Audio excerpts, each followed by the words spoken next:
Baba Booey. Welcome to an all-new Lay It Omni. Allow me to lay it on you.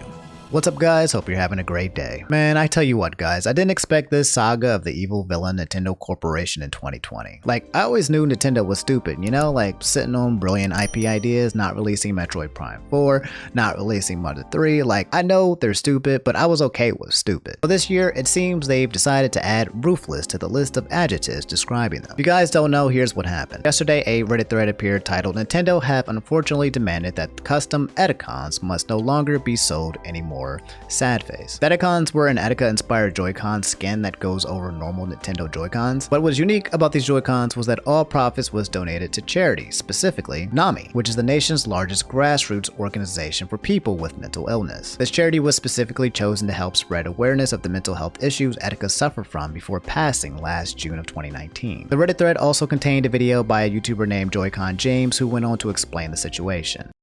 This is the part where I would play a few clips from the video. Unfortunately, I cannot because Nintendo later that day decided to claim parts of the video for reasons unaware to the user itself, which is hella sus. Anyway, the Joy-Con skins were made by a guy named Captain Alex. Now, I'm not gonna lie, okay guys? Upon hearing the news, I was a bit skeptical, you know? Currently, everyone has a huge Nintendo hate boner, and I wouldn't be surprised if someone faked this entire thing for either attention or money, okay? You know, scumbags exist to take advantage of these situations. And while I'm not a huge fan of Nintendo right now, I'm also not stupid to believe everything that I see or hear. So when I saw the tweet that was going around, I retweeted it and said, "Disgusting if true. Don't the proceeds go to charity? Nintendo's on a rampage." Followed by, "Can anyone confirm if the above is actually true? I'd hate to see a trend where people are false claiming Nintendo C&Ds, especially if it involves using Etika's name." Afterwards, I reached out to Captain Alex in the DMs and asked if he had any proof, and he replied to me with this tweet. "The first campaign was not successful. Second campaign was successful. Remaining stock of Joy-Cons were for sale on my Etsy since last year. Nintendo sent me a cease and desist at the end of September. Here's a picture of me with the bin of all the shells I can't sell anymore." And as you guys can see, this is a legit C&D. I'll read it to you since I've always been curious as to what wording Nintendo uses when they issue these. It says, "You are on notice that your production, marketing, and sale of the infringing products, your use of Nintendo's trademarks in connection with these activities, and your false association with the Nintendo brand violate Nintendo's intellectual property rights. Nintendo will consider any further use of Nintendo IP in connection with your business and the infringing products to be willful infringement of Nintendo's federally protected rights under the Lanham Act and the Copyright Act. Liability for trademark infringement and unfair competition may include treble profits or damages, attorney fees and cost, and injunction against further use of the infringed marks. Liability for copyright infringement may include Nintendo's actual damages and any additional profits earned by the infringer or statutory damages up to $150,000 per work for willful infringement. In addition, liability for copyright infringement may include payment of Nintendo's attorney fees and costs. To avoid further legal action, Nintendo demands that you immediately, number 1, cease all production, marketing, sale, and distribution of the infringing products and all use of Nintendo's trademarks in connection with such products, including but not limited to all products found at the links listed on the attached Exhibit B." And as you guys can see here, these are the trademarks that you cannot use. You cannot use Nintendo Switch. You cannot use that Joy-Con logo. You can't say Joy-Con, Me, Wii Fit, Grookey, Scorebunny, Sobble.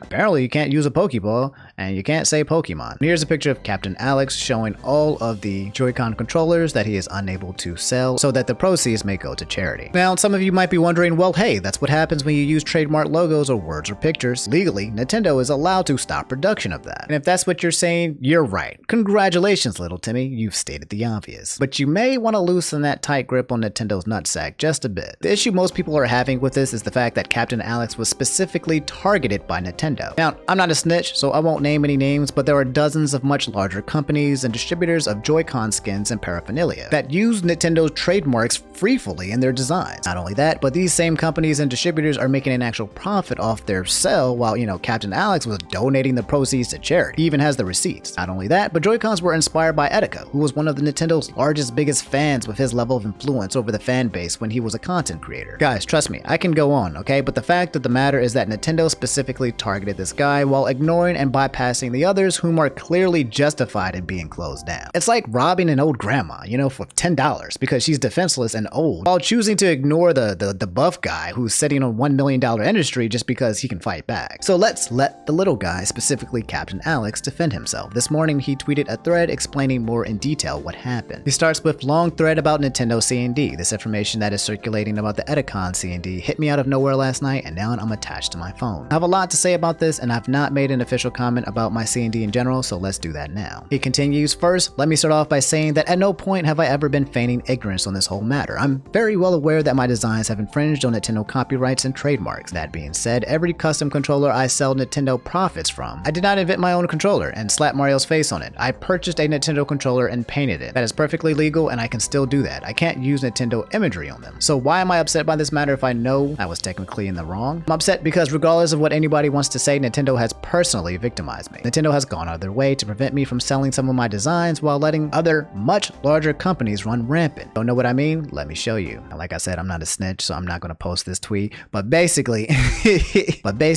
he shows one of the companies, and they basically have a Mario controller with an actual face of Mario on the picture, and they're selling it for $149, whereas Captain Alex's design, where it's just a picture of an M that he redrew, can't be sold. So is Nintendo justified in shutting down some of my designs? Absolutely. I'm not claiming they're not. It's their IP and they're protecting it. So why are they only protecting it from me? I'm one artist running an Etsy shop. The other guy is a large company. I mean, what the hell? This is where my frustration lies. This is why I'm mad, because it's not Nintendo protecting their IP, it's Nintendo protecting their IP from me, someone who has been nothing but respectful of Nintendo and their IP since the beginning. He goes on to say more, but in summary, it's GG's. You can't even give these bad boys away for free. So obviously, guys, the internet got big chungus mad. Nintendo was already trending yesterday due to the hashtag Free Splatoon movement after Nintendo canceled a large Splatoon tournament because they showed solidarity with the Smash community and used the hashtag Free Melee in their team names. However, this time Nintendo was trending at over 150,000 tweets, yet again with Etika trending as well. AlphaRad tweeted, so who's going to be the one with a Bandana D profile picture and attempt to convince me that Nintendo is making the right choices? This guy tweeted, to be fair, we all should have known the direction Nintendo was going when they made a guy named Bowser the head of the US branch. Guy tweeted, wow, after Melee, Splatoon, and now Etika, Nintendo fans this weekend will be like, and it's a marching stampede of Simpson characters holding pitchforks and fire. This guy tweeted, Nintendrons,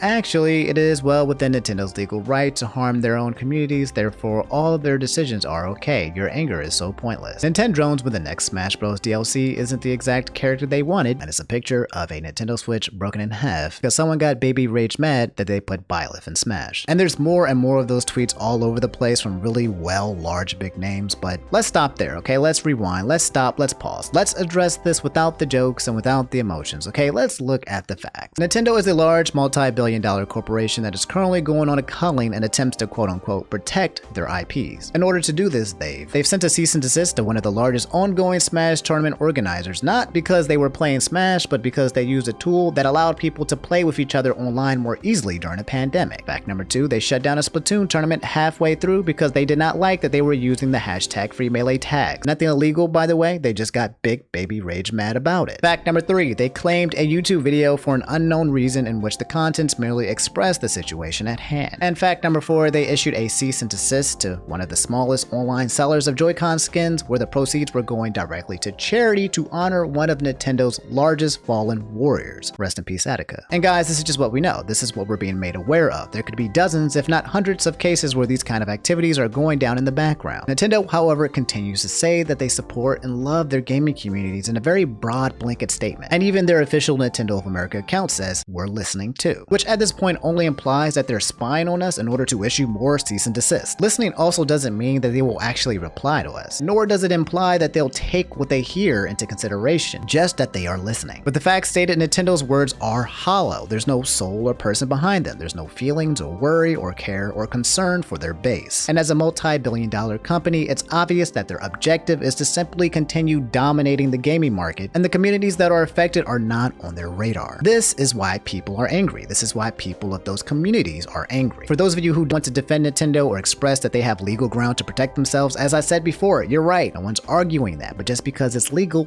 doesn't make it right. Apparently some extremely important rich dude hasn't paid a cent in taxes because they've legally abused the tax system for years in a way that normal people who pay their taxes cannot. Can they do it? Yes, absolutely. It's completely legal, but is it right? Nah, bro, it's not. At the end of the day, if Nintendo just wants to be right, they can continue doing so. But it's becoming increasingly clear that they're losing favor in their communities, and it may not hurt them now, but if this trend continues, it may come back to bite them in the ass. Anyway, that's all I have for this episode of Laid in Omni. You've just been laid. Moral of the story, Nintendo's on crack. That's it. That's the moral of the story. That's basically it. Anyway, how do you guys feel about this situation? Okay, let me know in the comments below. Do you still stand for Nintendo? Do you stand for Smash? Do you stand for Splatoon? Do you stand for the Joy-Cons? let me know what you guys feel. Thanks again. If you listened and watched to the end of the video, I hope this segment was informative. I'd really appreciate it if you guys dropped a like. If I held your attention this long, it would mean the world to me. And I'd also appreciate it if you guys subscribe to the channel, okay? The goal is to reach 200,000 subscribers by the end of the year, and we're cutting it really close at this rate. I would be really happy if we could reach that goal, so yeah, it'd be really dope if you just hit that sub and notification button. Anyway, I'm out. Lots of news going down, so I might do a quickie tomorrow. So if you want to be in it, come through and follow me on Twitter, okay? You guys can let me know what topics you want me to snap at, and we'll capture it all in one nice condensed video. Anyway, I'll see you guys later. Stay safe, stay hydrated, and have yourselves a damn good one.